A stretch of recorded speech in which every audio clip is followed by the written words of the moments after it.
Everyone, it's Nick with Us versus Herd. Thanks so much for joining us to this late night stream. It really means a lot to me for the people that were waiting for this or missed my live stream earlier. Definitely appreciate you. Thanks so much. If you're not yet a subscriber, click the subscribe button. If you want to get notifications when we go live, tap the bell. I usually go live 30 minutes after market close, but we are going live tonight. If you're not yet a member of our free option trading group, the link is below along with the link to our Discord. Who do we have here today? We got FC, Maureen, Oliver, Garrett, Jeff Lilly, Ahmed, Jeff Chilton, EZ, what's going on? How's everyone doing tonight?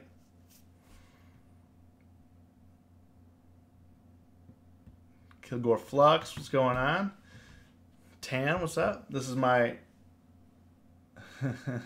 Brendan, this is my first time going live outside of schedule like this. I've never gone live at night like this. So definitely appreciate everyone that's rocking with me right now. Apologies for those that were looking forward to a stream aftermarket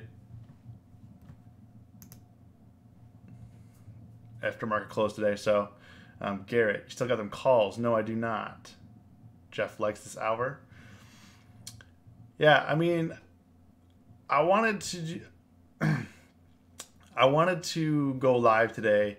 I had to take my kids to the doctor today, so I wanted to be there for them, so I wasn't able to go live today, but I still wanted to create content. You know, no days off. Let's keep it pushing. You know, let's see what's going on. Yeah, see, most people are used to me going live after market close, so this is UVH After Dark. I drove a Tesla this weekend. I want one. Nice. I got the we got the space station middle finger here on brew. It's a pale ale. Hold on. There we go. There we go. If you guys are into beer, Three Floyds, rocking that right now. So so today the market was pretty crazy. Not up a whole lot. Manny, what's going on? Appreciate you, man. What do I think of Roku? I don't know. Yeah, it looks like it's calling up. Like I said, I think we looked at Manny. I think we talked about this the other day. You know, you faithfully who make this stream just put the kids to bed. Yeah, I got to keep it down. My kids are sleeping too. Richard, thank you so much, man. I said at 50, you got to be careful here at 50 if it gets rejected. It looks like it did get rejected here at 50. We talked about this last week a little bit, and right now we want this gap to close, obviously, from 50 to 55, but it looks like it got smacked down here at 50. What was the daily? Yeah, I mean, right at the end there, hit 50, 70, just got the smack. They laid it in there at close. But I mean, I don't really trust bars like this. When the market closes like this, or a stock closes like this, it doesn't necessarily mean it's going to go lower the next day. It just means a lot of people took profits, or I mean, it could mean a lot. I mean, it went from 45 to 50 in one day. People probably just took profits. Next step of the game. Man, can't believe you guys are rocking with me. Got the normal crew on here tonight. Richard, Manny, thank you. But yeah. So if you guys didn't see my video on Friday, you know, I came off a losing week. Had January was our worst month in about 7 months, and you know, we said we're gonna change the game up here, kind of go real slow, kind of figure out what we're gonna do, and kind of adapt to what's going on here. See the tubes. Overall today, this account I was down $9, and when I said this is the best $9 I ever lost, it was due to, you know, what I figured out is, you know, I've said this many times before, is that when the market changes and you start losing money, you have to adapt. If you keep doing the same trades over and over and over again, you most likely don't have the right strategy for this type of market, and you're going to continue to lose. Like you can lose for 3 months, 6 months, 7 months if the market stays the same and you don't ever change. Like if the market changed and you don't change, you're gonna have a rough time. If you're making money and then you stop making money, you have to kind of evaluate why. Why did I stop making money? What changed? What happened? And a couple things have changed in this market, at least what I believe was right now VIX is at 16. We were going through a crazy time there for a little while. But I mean, in a week, VIX is down $5. Pretty crazy. It's definitely not the lowest. It's definitely not the lowest that we're seeing, but it's not 10.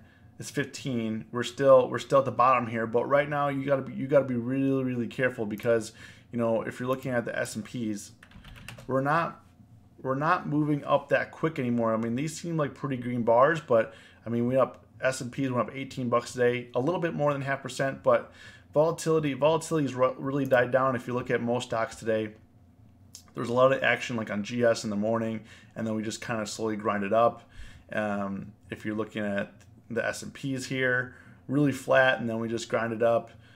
Tesla actually had some news due to them buying Maxwell, which I think caused them to have a lot of fluctuation. I mean, it went from 313 down to 301, back up to, I mean, they closed at 312. It did hit at like 315 as well. But to kind of go through, so what I'm doing is I'm not I normally risk about $1,000 to $2,000 per day. And right now, until we kind of figure things out, until we figure out, okay, how do we increase the win rate? Let's get back to winning trades. Let's get back to making money. Let's get back. So I'm mainly just trading on like one account, maybe 2 accounts. Normally I trade on 4 accounts, and that's when like full steam's ahead and we're making money and things are going well. We got the right strategy for the right type of market. But right now, coming off a losing month, you kind of want to go slow. You don't want to just be like, oh, I'm going to make all my money back in one day. Like, that's not going to happen. That's not going to happen. And as you can see here, so I was mainly using Thinkorswim today. As you can see here, I was profitable on Tesla. I was not profitable on Apple, and I was not profitable on GS.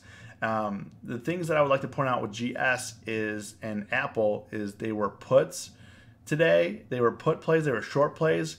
And I think a lot of us are conditioned to, even though we say we're not going to, our mentality, our brain is still conditioned to short the spike. I don't care what you say. I mean, when you see a spike like Apple like this, when you see a rip like this, our mentality has been to short the spike because it gets smacked down. We haven't had a buy the dip mentality in a long time. So we have, and when I'm saying like long time, I mean like 8 months, 9 months, or something like that. I mean, I'm not talking years, but in trading days and when we're trading day in, trading day out, 8 months seems like 2 years ago. Rob, what's going on, man? So when you see a spike like this, when I say it was the best $9 I lost, is because I think that I figured out what I need to do to be profitable in this market. I think I figured out what we need to do to make money safely and consistently, because that's what we're about here. I'm not looking to like lotto play like some GE calls, like $15 calls or CGC or Cron, or like get crazy. Like, yeah, I mean, if you trade those stocks, that's fine. But lotto playing is lotto playing, and at the end, lotto playing isn't going to. You're not going to have. Yes, you may have a couple wins here and there that are like 1,000%, maybe even 5,000%. But eventually, you keep doing that, your gains will keep getting whittled down to like nothing until you're red again. Or what happens is, because people win so much lotto playing, they then like double up. Let's say they won 1,000%, they then double up on their next trade, and they lose all that profit and then some, like very quickly. It's kind of like the lotto is like, when broke people win $100 million or $500 million, they go broke within a few years. It's the same. It's the same. It's the same concept because they don't know. They don't know what to do with that much money. They don't know because they never had it before. They don't know what to actually do with money. And when you lotto play, is really that's what you're doing. You know, you don't know what you're doing with the trade. You don't know what you're doing with your account balance, and eventually, it goes away. Your account goes to zero. You know, you may go through some spikes and dips and that kind of thing, but eventually, it goes to zero. Rob, what's going on from the Midwest as well? Chi-Town, Shiberia. Actually, we were pretty warm today. We had 50 degrees. So I just want to go through a couple of my trades here. So this morning I bought Tesla. I bought I don't know if you guys can see this very well. It's not as nice as, unexpected error. I think we get that like once a stream. And it seems like we only get that when I stream. I don't know. It doesn't like it. Anyways, I don't know if you guys can see this. I know it's not as nice as Tastyworks, but this morning I opened a Tesla 325 call, and I'm going to kind of deep dive into this a little bit more than I usually do if we're looking at Tesla. I was eyeing the 320 and the 325 call, but let's go to the 325 to kind of show you what was going on here. Happy Year of the Pig.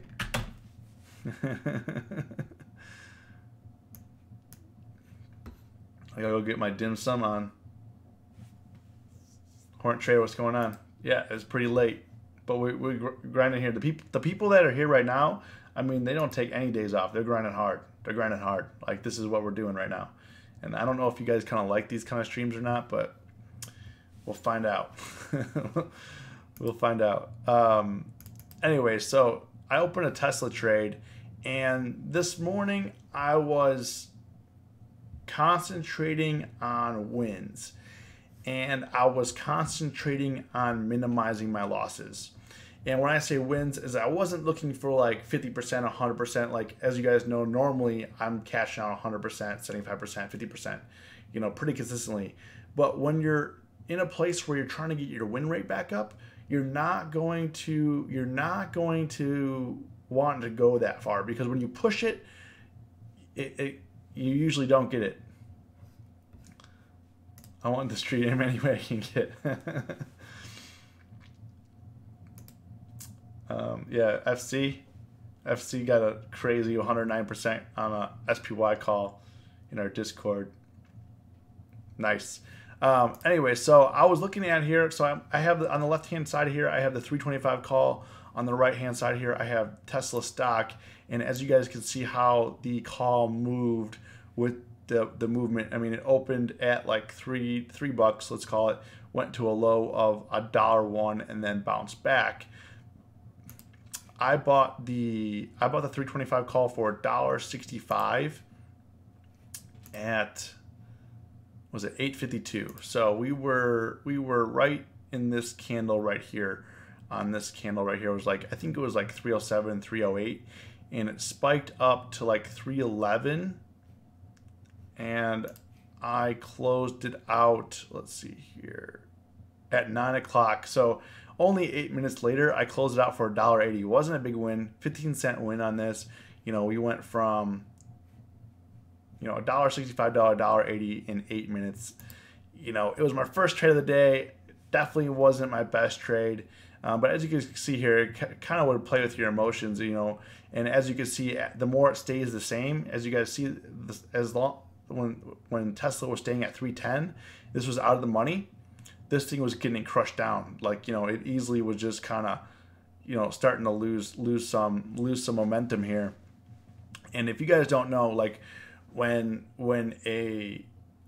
if you're holding a call and you the stock is spiking, your calls instantly become inflated due to volatility. So if it's spiking large, like if we're going from 302 up to like 311, you can see it went from $1.11 up to 225, and calls were getting inflated. Now right here at 311, the stock is still the same, but as you can see, the call's getting worth less and less because volatility is volatility is contracting. So like when you're in a profitable position, it's in your favor if you're holding calls to sell on the rip, or it's in your favor if you're holding puts to sell on the major dip. Like if you're selling on a major candle like this, you're selling into strength, you're gonna make more money than you would just like, okay, it went up and it was just sitting in here.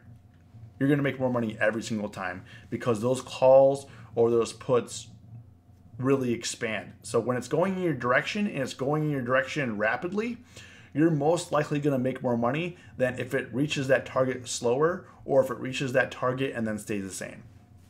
So, I was really concentrating on the option pricings we had. In 8 minutes we went up, and I sold it for I sold it right before it hit like these highs. It went up to 227. I closed out for like $1.80. We went from $1.65 like down in here. It went up to $1.80, and I sold, and it went up to like 240 before kind of coming back down. Obviously it went a little higher. We left some money on the table, but that's okay. It was the first trade, just trying to get a feel for it. And then my second trade is on GS. So GS, I'll talk about GS and Apple before going back to Tesla again. But GS, I opened up a short position. Main reason why I did that is because it was really weird. So last week on the green days, the banks were falling like 2 to 3%. Didn't really understand why, and it looked like it was going that direction again today. So if you look here, let's get GS up here. Actually, we'll pull it up on this middle screen. It's a little bit better, and I'll do the. I bought the 195 put for 216, and I'm going to show you where I made a mistake here. But I also saved myself. So let's get this 195 put going. So what happened here, as you can see, I got out. Thankfully, I got out with a $4 loss. So I bought it for 216. I sold it for 212. So right here at 905, I bought it for 216, and at 951, so about 45 minutes later, I sold it for 212, $4 loss. And thankfully I did, because I sold it for 216. It closed at $1.01. We could have lost 50% here. Definitely was very dangerous. And this is what I mean, like kind of selling down into the strength. And I had the 195 put. And the main reason why I sold it is we had a lot of bullish activity in the markets. Like the S&P, I'll pull it up over here. At the point in time when I was shorting some of these stocks here, let's pull up the S&P or SPY, whatever you guys prefer. It kept getting saved as I was watching this. So a lot of times when I trade, I watch the S&P or the indexes to kind of see what's going on over the overall market along with my positions. And this thing kept getting saved. It dropped below 2,700 to get saved, come back down, get saved, and then eventually went, was mainly just skyrocketing. So what time did I put on that call? So 216 call 905, 195 call, sorry, for 216. So at 905, so right in here, kind of right before this major leg down here, I paid 216, which as you can see is like at the freaking high up here. It's like we're way up here. So right here, I actually bought the top of this green bar, so it wasn't the best. So I'm gonna show you where I made a mistake, where I could have made money on this trade, even though GS went green, and kind of show you what my revelation was on losing this money. And if you're looking at it right here, yes, I bought the top of the green bar. We went up to 226, but really was just starting to come back down, never even recovered. And as soon as it bounced down here at, was it 951, I cut my position for a $4 loss. So right in here when it was starting to make its recovery, it was looking pretty strong. And I was just setting mental stop losses, saying, okay, we came down quick. My call, and then what was interesting though is, what kind of made me where that I was in a bad position was I got in before this major drop down here from like 196 down to like 194. I got in before that, but my 195 put wasn't being rewarded.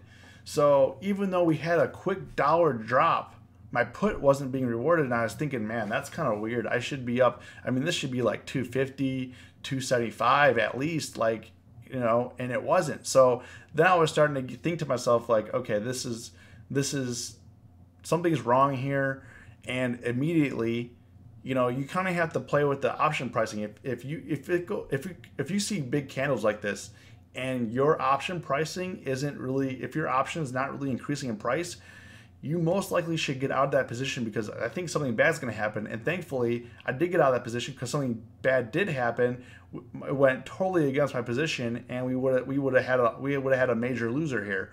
You know, I probably would have cut it at like 140, but still I would have lost $60 on that. Instead of losing $4, I would have lost like $60. I was hoping for a bounce back, and if it failed here, I probably would have closed it out. As you can see here, if it didn't, like, normally what I would do is I would wait, and if it didn't come back down to like the 195.50, 195 area, I would definitely try to cut it. Like if it came down and went back up, you know, I would definitely try to cut that position.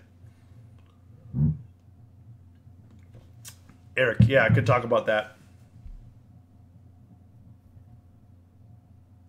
I think rather overthinking, if you use net percent change on the mark, buying when it's at extreme, it can increase the likelihood of your win rate. Yeah, I don't really concentrate. I mean, yes, you concentrate on percentage, and you have to keep that in mind. In this particular instance, I was mainly just looking at pricing. I wasn't looking at percentage. That's why I closed out Tesla for a small win. I wasn't caring if it was 10%, 50%, 20%. I was just playing the chart and doing what was natural to me. Like this, for me, was looking at option pricing, and when GS didn't go my way, or when GS went my way in a big way, you know, we cut it down. My option wasn't really increasing in price by any means. We should have been way up higher, and you know, this should have been at least 250, 275, and it wasn't. So that was my main takeaway from there. And then I was looking at, well, we could talk about Apple. Apple was a $30 loser, 222. And this is what I was saying is, like, our mentality right now is short the spike. And if you're looking at like SPX, I mean, that has not paid off in a while. You know, right now you really got to go to the trend, and I think that you really have to come to the trend until we get like to 2,800. Once we get to 2,800, or like 2,780 to 2,800, we're gonna be a lot more cautious than we are like 2,750. Yo, what's going on, 7 Day? Glad you're here. Yeah, we're doing a late stream, UVH after dark. I didn't do a stream after close, so I was just trying to get one in. But glad you're able to catch it, man. I know you're not able to catch the normal live stream, so hopefully we get some people in here. If you're new here, or you can't normally catch the stream when I stream after market close, say what up. Would be nice to see you.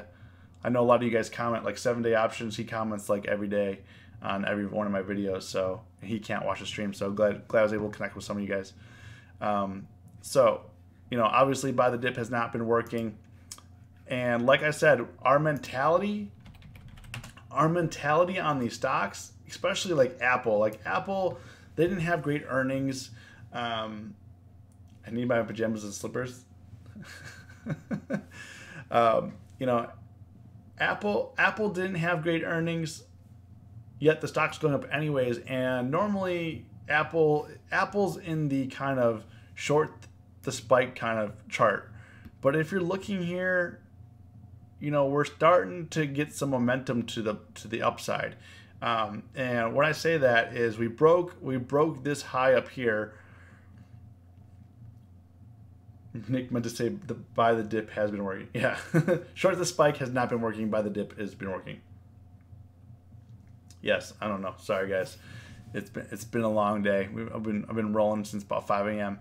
So once Apple, like in a chart like this, once Apple starts breaking above previous highs. Like this was a high that went lower. Like if we were looking at this as a downtrend, like all these, this was a very dramatic downtrend at that too, because you can't really tell where the highs are that well because it went down so fast. Like this high, you know, is this high, and then we had this high, and then as you can see, all the highs are getting lower and lower and lower. But as you can see, as this starts trying to get above it, like if this is trying to get above the 173 area, then we have to kind of meet the 185 area, and then we kind of have to see with the 195 area to get like a recovery.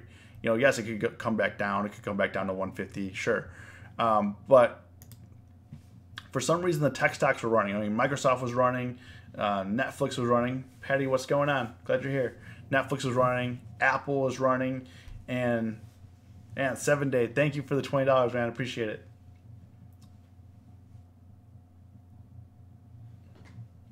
Yeah, that is due to the VIX. Yep.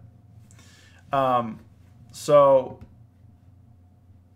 I was when you back in December, back in November, October, whatever, when you get major charts like this and you get a red bar, we're kind of preconditioned in which you kind of have to break the habit, because it says it takes 3 weeks to develop a habit. If we've been doing this for months, we gotta kick the habit here.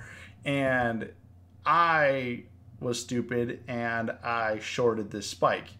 And but the good thing is I stayed disciplined, and I said if we could get above 107.50, I'm gonna cut my position. So I bought the 170 put for 222. Let's get that going here.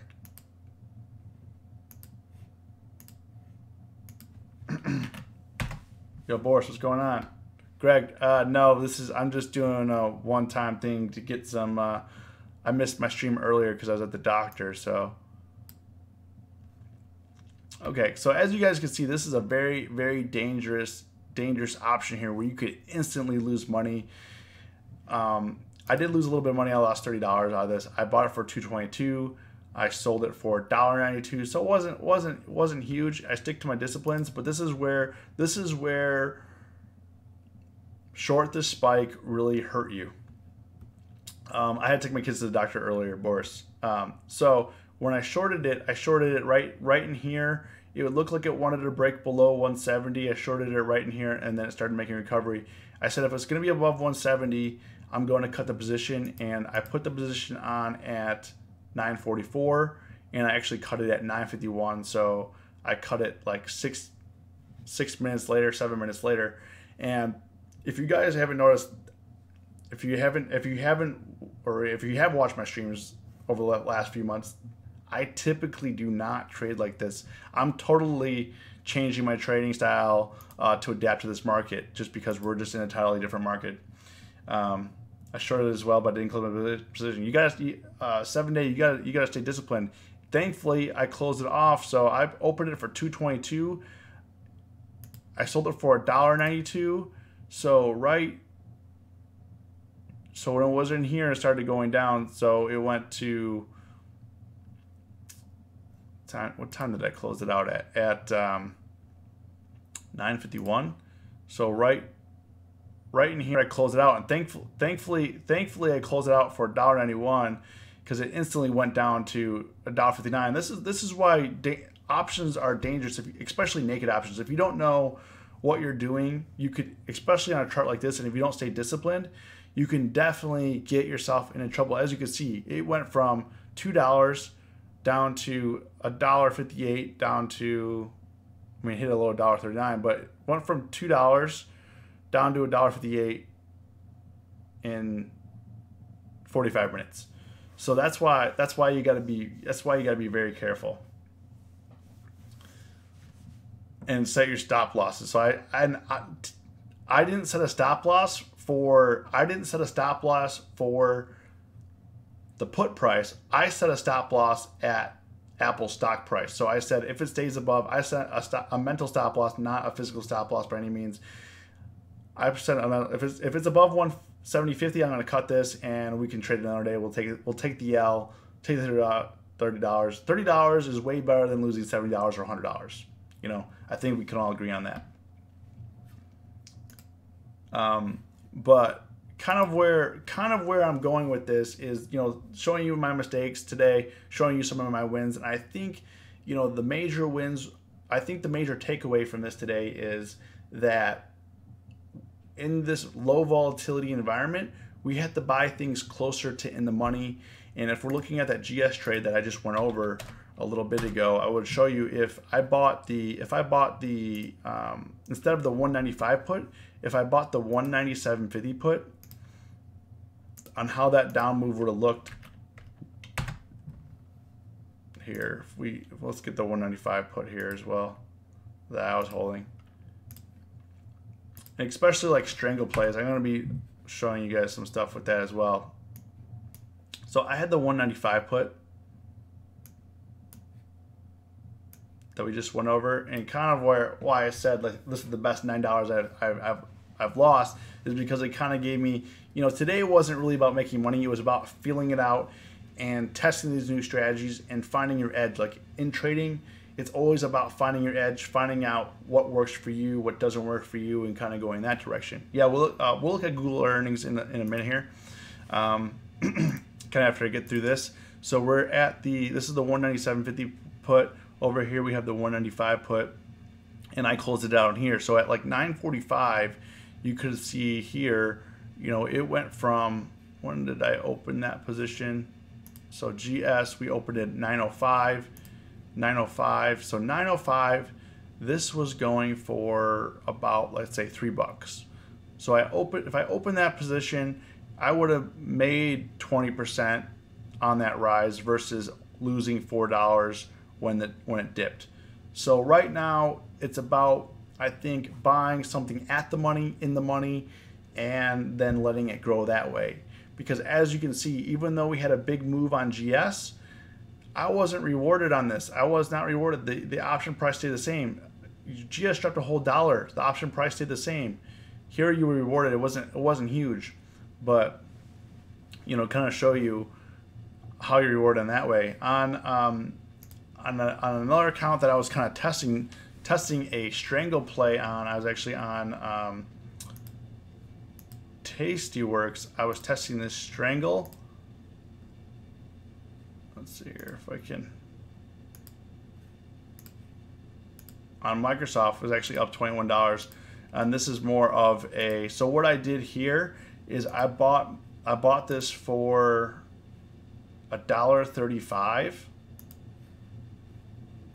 So $1.35, and then what I did is it was in the money, and then I bought one standard deviation out for protection, a put. It's now worth $1.56. So, I think where we're at right now is we have to stick closer to in the money. You can't buy further out. Like before, you could probably get away with, it was pretty easy to make money on Microsoft when you would buy like at the end of the expected moves and then have some protection like this. But right now, what happens if you do a play like this? Most times, Microsoft, like let's say I had the 107 call and the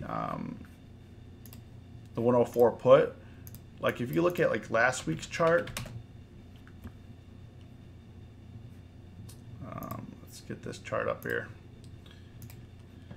If you look at like last week's chart, I mean, it's all over the place, but essentially it's the same. Like if you're holding it and it didn't break below where you want it to go, it did get kind of crazy, and then if you put it on like in here was just terrible. We went from 104 to 107 and back down, and that's what I was talking about. Last week is actually a lot better because we actually had some major down moves on Microsoft due to earnings. But like right in here, I was talking about from like January 17th through January 25th, there was like no movement. We went up $3, down $3, up $2, down $2. And if you're not buying something that's in the money, you're just gonna let theta just eat that. You're just going to let it kill it. So right now, if I'm gonna do a strangle play and like swing trade it, I'm going to buy something that's in the money. It's going to have to be bullishly skewed or bearishly skewed. I'm not going to I'm not going to be profitable on a trade like this right here. I'm not going to be profitable because if it zigzags, and even if it comes close to 107, it's not going to be profitable enough where it covers my 104 put. You know, you got to do something like this.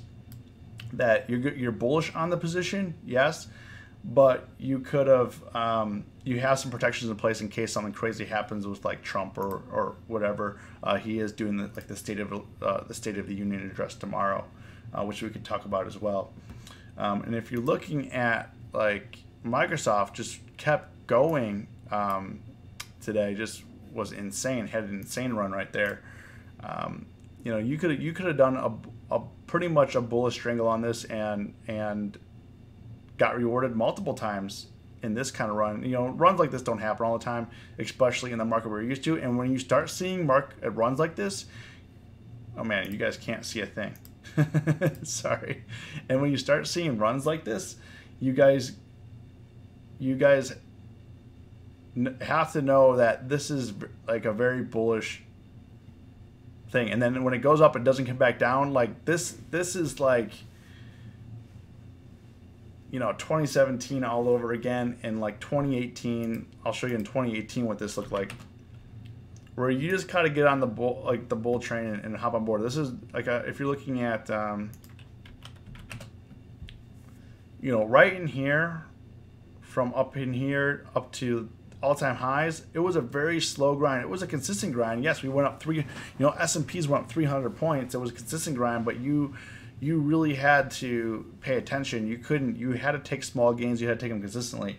So I think today, with the way that I was trading and what I found out about the market, is it really helped me identify what's going to make me money in this market and what's going to make me lose money in this market. So I'm going to open it up to you guys. I know that you guys want to look at Alibaba. We can look at Google. If you guys have anything to say what up. If this video was of value to you so far, hit the like button. Would appreciate it, guys. If you're still here, say hi. Hear me rant for 30 minutes. So I actually hold some Baba stock. Who was here asking about Alibaba? I'm sorry if I... Okay, Eric, if you're still here, we're going to talk about Baba. Right now, I think about Baba, I actually have stock on Alibaba. Right here is very dangerous. We need to break above 170 to get past this. As you guys can see, we made a lot of money in Baba last few months. Was my top performer in 2018 just because of all the trade news and volatility, and it was... You know, they kept underpricing an option. We kept making money on it.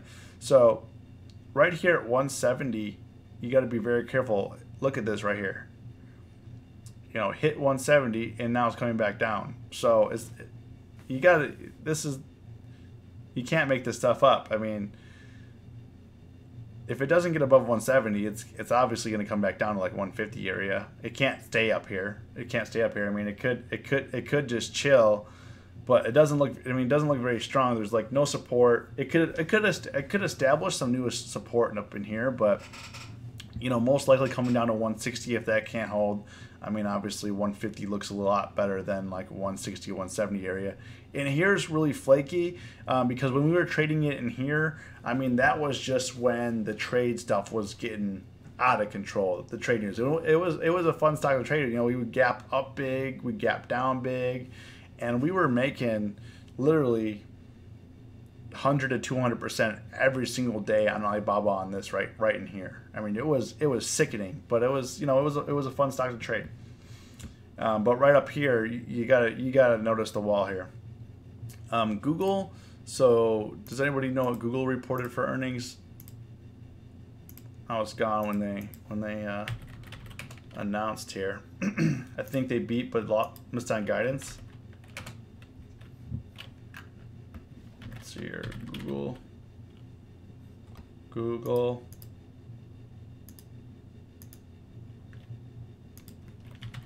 earnings.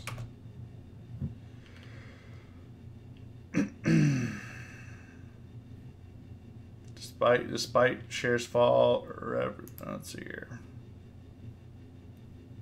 You know, all these websites, if somebody wants to spend the time to make some better websites for stock like news, we should do that. Because like MarketWatch and The Street and all that is just it's just garbage, you know?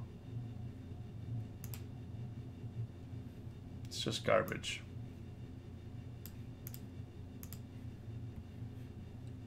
All right, so it says Alphabet drops after revealing declining in advertising prices and rising costs. So $12.77. So they beat per share. They beat on revenue, and they beat on target acquisition costs here. Or no, they didn't. Sorry, 7.44 versus 7.62. all of it's garbage. Throw it in the garbage. It's terrible. Cost per clip on Google properties, which roughly measures the amount Alphabet charges advertisers for each ad served on its websites, dropped 29% from last year. So, okay, which might be alarming. Investors concerned that Google's pricing power for its ads is eroding. Well, I think what they have to understand is there's more competition now. You know, more people are spending money on Facebook. Like if Facebook's earnings or anything, I mean, people are still spending money on Facebook. Google's not the only one here, and Instagram ads are way cheaper than Google. Facebook ads are way cheaper than Google. You know, it might just be leveling out. I don't think it's like a bad thing. I wouldn't say it's eroding. Just, you know, there's more competition here. Mark, what's up? Hope you. Let's see here. Do they have guidance here? No. Don't have anything for guidance.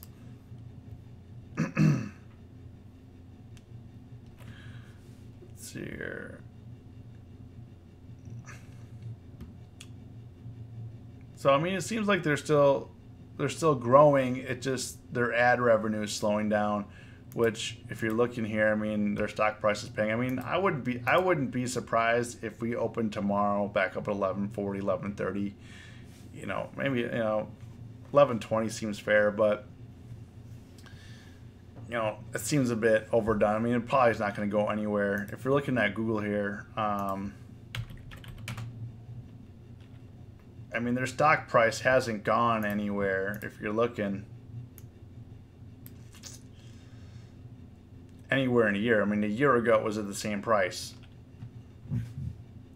And that kind of shows me that either there's two different things happening here. Either we're going into a consolidation period, or what I've been saying is we got to be very careful. Do these companies,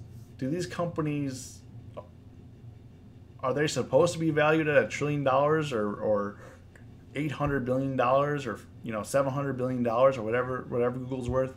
You know, is that valuation true, or is it garbage? Is it, you know, I don't want to say the companies are overvalued, but you get to a certain point in time where you just can't go up anymore. Like, you know, the stock price, if you're holding Google stock for the last 52 weeks, you were not rewarded as an investor. We had some dips, we had some rips, we had some more dips, but essentially it's like the same price, and now it's a little bit lower. I mean, here it's it was like 1100 and we're back down to 1100. So, you know, as a shareholder, you got to think to yourself, as a shareholder, if you're a shareholder and you're holding on to Google stock and you see the ups and the downs or whatever, but you held on to it for another year, and if the same value it was a year ago, what do you think? What do you think you're going to do? Do you think you want to hold for another year, or do you think that maybe if you're a Google shareholder, maybe you want to put it into a stock that's growing? You know, for me, honestly, you know, you're not being rewarded here. You know, and what's the point of investing in a company is to grow your money, and if you're not growing your money there, people are going to move those funds somewhere else. And Google's a major company. I mean, a lot of people like Google. It's like cult stock. Everybody uses it every day. But at the same time, at these valuations, I mean, I don't know. I mean, it's getting hard. Like Amazon, same thing. I mean, it's basically, if you're looking at these, like when we were looking at charts back in December and November and October, we kept seeing charts that were breaking the 52-week lows. We had to look at we frequently when I was live streaming this, we frequently had to look at multi-year charts, not 52-week charts, because it kept breaking those lows. And here you're not even on Amazon. Yes, it's higher, but it doesn't look very strong. I mean, these highs keep getting lower. If you're kind of looking at this, I mean, we had kind of a double top up here, then we have this high here, and then we have these highs down here, and then we have another high just recently, 1750, which we're now back down to 1633. Shareholders are not being rewarded right now. Like what's gonna happen if we it's good for option traders. Like this is good. Like right here, this is good for option traders. We're making money. Option traders are making money. We don't really care about the stock price growing or not growing. But long term, for shareholders, it also impacts option traders because you have to look for the future as well. Like, is Amazon trending lower? Is it trending higher? Is it staying the same? Because we have to determine what's the right option strategy. And that's why I'm really going back to figuring out what's the option strategy for this market and retesting and back testing and testing and not getting super invested until we increase the win rate, but you have to think about like if the stock doesn't go up, if people aren't making money off the stock they've invested, let's say, and most people, most investors, they're investing $20,000, $100,000 of stock, $50,000. They have 401ks, they have, we're not talking about a little bit of money here. What do you think about Snap? Richard. Hey, Richard, I had Luminati's pizza today. I'm going to be sending you your pizza this week. You're going to love it. You're going to let me know what you think about it. So for Snap, does Snap have earnings coming up here? Yeah, Snap is February. Oh, Snap is tomorrow. Whew. Earnings is the catalyst here because, as you guys know, Snap has not been making money. They have not been doing anything. They have not been. This is it, Richard. This is the event we've been waiting for. This is what's going to turn Snap around or make it go to $1. It's already in penny stock land, so it's possible. I mean, this can get cut down to $3 overnight. So,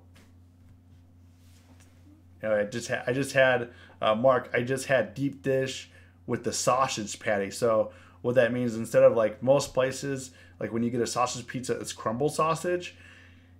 Illuminati sausage is deep dish, and the sausage patty takes up the whole pizza. It's like a sausage patty that's a circle, and they put it on the pizza, and every single bite you get a piece of sausage. And yeah, I mean, it brings out the fatness in you, but it's good. It's good. So, Richard, I'm sending you some pizzas. You're gonna love it. Twilio. I traded them a few times, Twilio, and I still cannot believe they're. It's crazy. And like when I'm talking about like growth, when you see stocks like this going from $23 to $114 a year, and stocks like Google and Amazon not going anywhere, I mean, and even Jeff Bezos himself has said Amazon's gonna fail one day. This is like the weirdest thing for a CEO to say. He said Amazon's gonna fail one day and someone's gonna disrupt us. And yes, eventually someone's gonna disrupt you. I mean, look at GE, look at Sears, look at all those companies. But I mean, if you look at it, I mean, Amazon's going on like 30 years old. And then you have these newer companies like Twilio, you know, with some growth, or like Square or those kind of companies. I mean, you can't compare what they do, but in terms of growth, I mean, people are looking at growth stocks versus stocks that are going to stay the same. Like, why aren't people investing in Ford and stuff like that? You know, they invest in growth stocks, and most of the growth was in tech. Let's see, Twilio. Twilio, I would say the options volume isn't that great, so you got to be very careful. You know, the bid and the ask is kind of wide here. Volume is not that great, so I would just say it's you gotta be careful with it. Yes, you can make some money on this.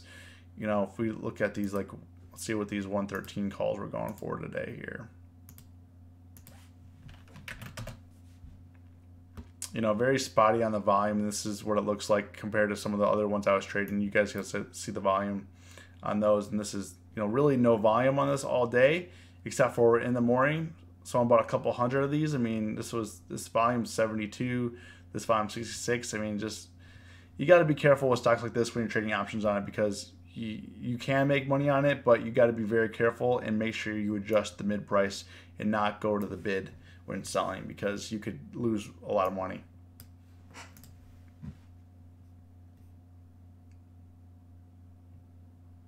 Yeah, 7 day, I agree with you. It does look like a buy and a hold. It would be something you'd want to swing trade. I mean, this is insane right here. This whatever happened on this day, what was this, Thursday? It went from 103 to 112. I mean, that's insane. I don't know if they had news or what, but that's crazy. It looks like they have earnings coming up. They got earnings February 12th. So, you know, when you right click on the option price in TOS, what are you clicking on to see the option price in the chart? So, Tim, what I do is, if you can go to any strike here, but let's just say I go this 107. I right click on it, and then I click on copy the symbol for that strike. So copy Twilio. I just copy this, and then I go into like my flexible grid up here, and I just click on like you're gonna type in a new stock, but you just, you know, you can just paste in what that, you know, you just hit Control V and hit enter, and that chart will show up for the option price in there.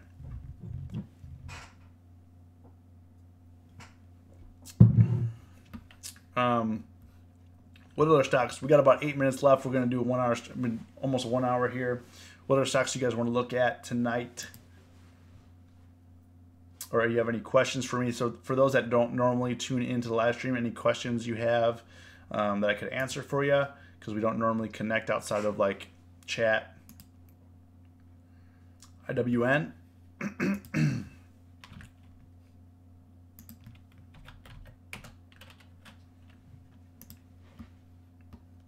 So I normally don't trade the Russell. If anybody knows, it's for, you know, it measures the small caps. But I would say 7 day, it's following the trend with the rest of the market. Obviously, you're gonna have to be bullish on it till, like, you know, the 124, 125 level. There's really no reason not to be. Yeah, same thing. Same chart. You know, if you're looking at IWN, you know, 155 level, same thing for the Russell. Josh, INTC, you got it, bud. And then Brendan, I got you. And Boris. So I think Intel, we missed the move on Intel. I mean, it had a nice one from 47 to 49 the other day. I was watching it, but I didn't do anything because this stock is like another one. Like, this is another stock. Like, Intel's an older blue chip stock where it hasn't been going anywhere. You know, it hasn't been going anywhere, and this is the kind of stock that when it stays at support for a while, it'll eventually bounce back up. And that's kind of what happened. It just is retesting these areas. You know, I would be very careful around this 50 mark, though. So right now, for me, there's not enough juice in it. Not saying you want to go short, but you just kind of want to look at what's going to happen here. Right now, I mean, I was short most of January. It didn't pay off, so I'm very hesitant, even though I did short Apple today, I did short GS. I'm very hesitant to get into a short position right now. Even if the chart is telling you to short it. You know, I would see. I mean, if it can get to like 52, 53, then we're talking. But I don't know. This chart, I mean, it had a strong move. You know, it seems like the play here is if it's at the bottom here for a while, it'll rip back up. That's what the trend's been doing.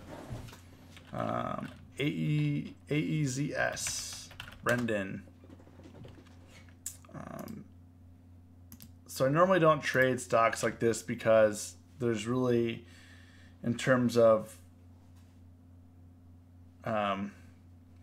options, there's really no options, if that makes sense. And the liquidity, like, you wouldn't want to trade this. I mean, volume at 12, bids 175, asks is 110.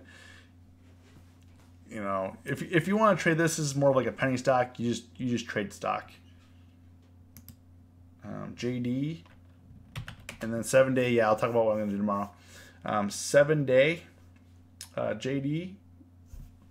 I think what's gonna happen, we gotta see. I think for any of these Chinese stocks like Baba, JD, we have to see what's gonna happen with what Trump says tomorrow about trade and the wall and all that kind of thing. You know, right here, we gotta get above this 25.60 to kind of get anywhere. Otherwise, it's coming back down. You know, and it's been having a hard time, and as you can see, it's been moving very slow. So if you like slow movers, you know, this is more for you. It's not typically a stock that I would trade, but if you like slow movers, you know, this one is for you. But yeah, around this 26 mark. You know, I would say JD is a tough trade. Easy MA. Have you tried different strategies besides your strangles? Yeah, I've been 7-day. I did go over my trades earlier today. Most of what I did trade today was not strangles. I only did one strangle today on Microsoft, and it wasn't really a serious trade. It was just on just testing some different swing trading positions. But today I only traded naked calls and naked puts.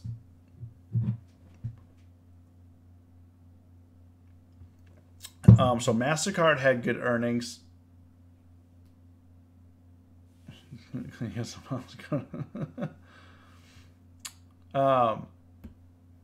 Yeah, this is definitely, I would say this is definitely interesting, and this is kind of what we're talking about, getting over previous highs. Like, this is getting over resistance. This came over this 210 resistance, as you guys can see here.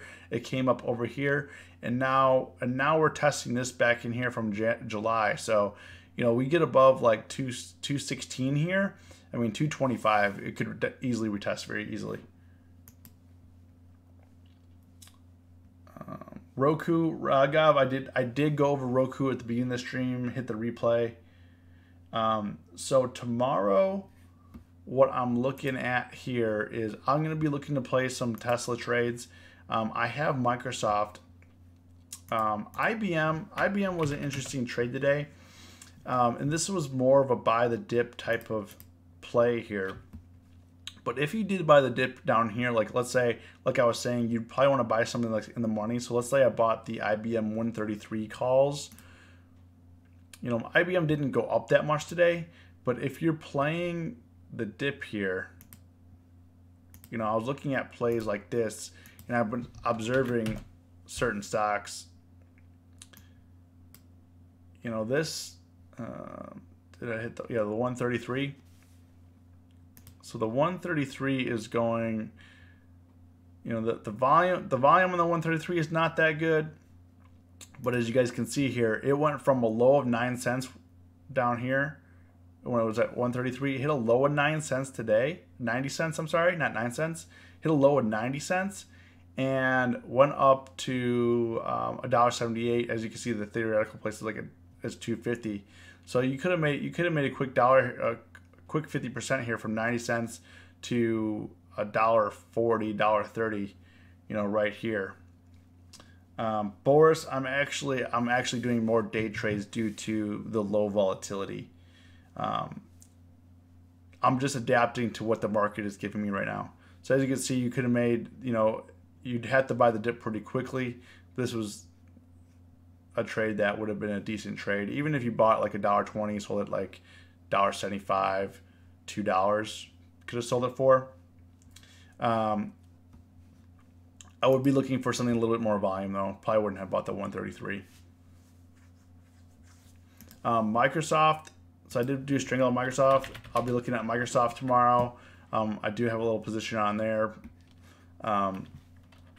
Looking at CGC and Cron. I mean, they had some nice two-sided action today as well. Could have made some money in the day trade there.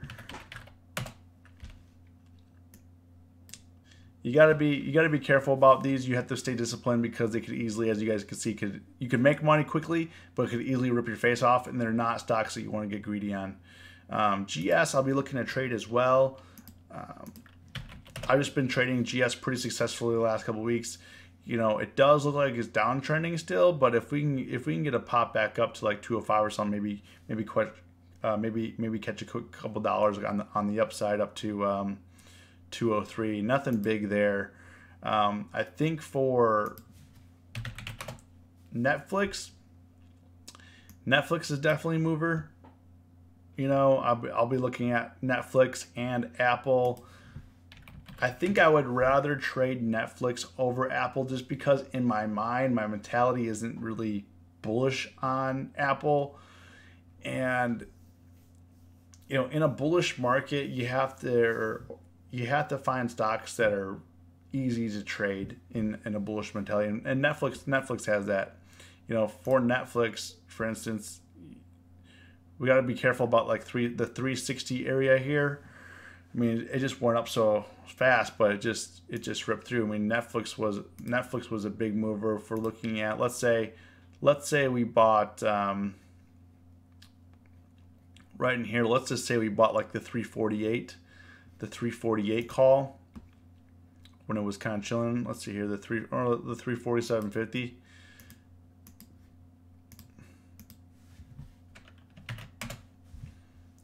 You know, and this is what I was talking about. Like, if you guys aren't very familiar with option pricing, when the stock stays the same, you know, volatility contracts, IV goes down, and this is what happens. You know, it goes down slowly. So, but it had a nice spike. If you bought it in here from 675, nice $100 up to like 795. Wondering when the Mariano stocks bubble will burst. Those MJ charts look like crypto to me. Yeah, I mean, I think people like crypto are thinking about the future of it, and if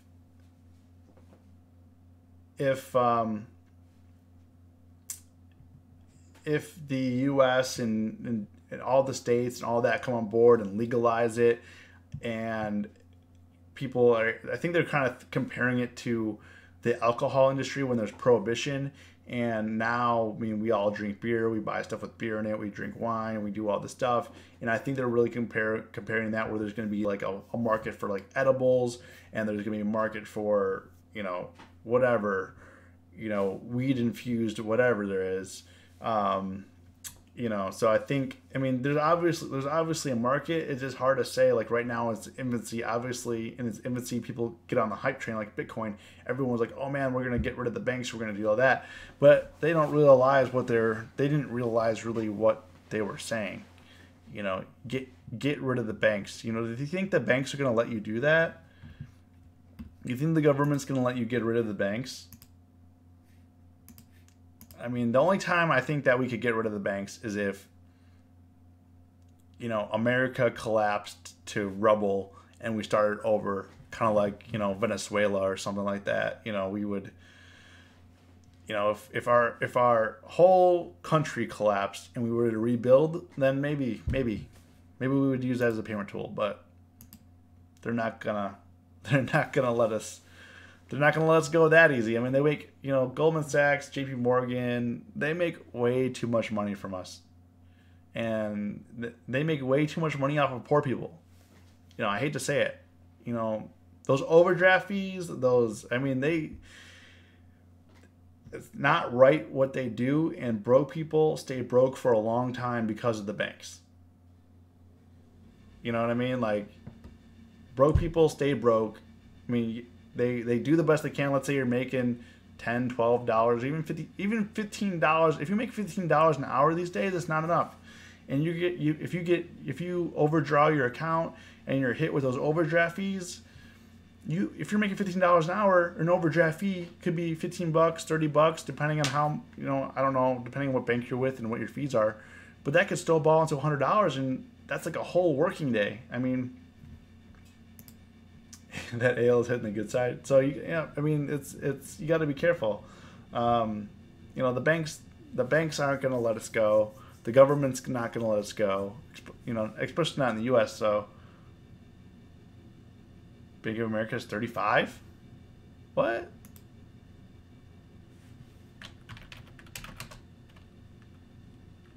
Oh, you're talking about. No, oh man, for some reason I thought you were talking about Bank of America's stock is 35. Oh, Bank of America overdraft fee is $35. Yeah, I mean, you do that a couple times, and I know that if they hit you with one, and then you let's say you did 3 charges that day, and you were overdraft, they charge you $75. I mean, people have a hard time. I didn't have money before, now I have even less money, and then what do you do? Then you gotta wait for your payday. I mean, it's bad. Yeah, that's close. If you get, I'm like, man, if Bank of America is $35 I was like, whew. I can't believe I missed that. Because I watched I like to trade the bank stocks just because I think they move very well, and I've been pretty successful at it, so that's why I like to trade them. And they kind of also I trade a lot of tech heavy stocks, so it definitely gives me a nice break from the tech side, and I could trade a different sector. Yeah, I think BAC is just, the thing about BAC's chart is it's just ugly. It's just what do you do with this?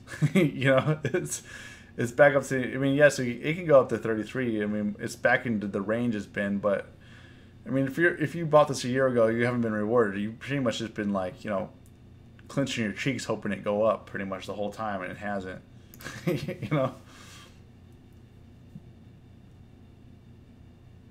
They don't stop the payment to prevent the fee. Yeah, banks, we all know how banks make money, and Wells Fargo, one of the most crooked ones. You know how they made money, and then they lied about how many millions of accounts they sent. You don't know, and then how many people they ripping off grandma when she's trying to retire, off her 401k. And hey, why don't you call in that stockholder? We'll only charge you $50 for the convenience fee. It's gonna be so easy for you to buy that Apple stock. Just give us a call, $50. We'll take care of it for you. We'll make sure we have the best price that you get an Apple. We'll make sure you buy at the top. We promise. So, and as you buy, we will then short that position against you.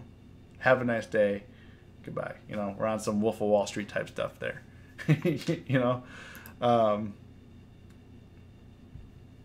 Yeah, it's just the way it is.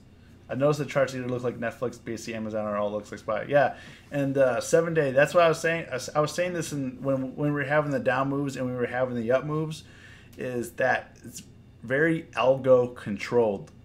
Right now, what these sell-offs and these rips, these are not people. We're not trading against humans anymore. This is algo controlled. So, anyways, I gotta sign off.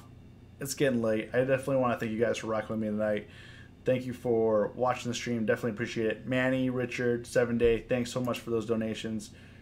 Really means a lot. Richard, you're gonna get your pizza this week. Chatting, we're signing off now. So if you want to watch the stream later. You guys have a great night. Let's get a green day tomorrow. It's always us versus Herd.